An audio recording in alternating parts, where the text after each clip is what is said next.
అబ్బబ్బా! ఈ స్నాక్స్ అయితే నిజంగా నేను మర్చిపోలేను. అంత మంచి టేస్ట్‌నిచ్చాయి. ఇంకెప్పుడైనా చేసుకోవాలంటే ఇలాంటి స్నాక్సే తినాలి అనిపించేలా ఉందనమాట. చాలా అంటే చాలా బావుంది.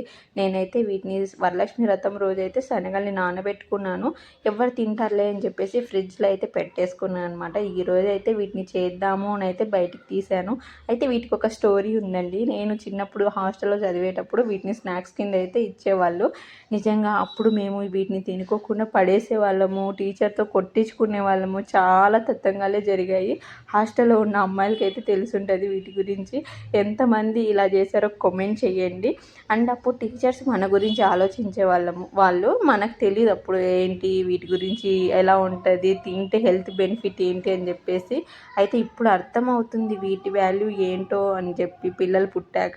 అయితే ఈరోజు నేను వీటిని చేస్తున్నాను. ఒక ఆనియన్, పచ్చిమిర్చి అండ్ వెల్లుల్లి, చిన్న వెల్లుల్లి ఫ్లేవర్ కోసం అనమాట. కొత్తిమీర, కరివేపాకు మంచిగా ఆయిల్‌లో ఫ్రై చేసేసుకున్నాను.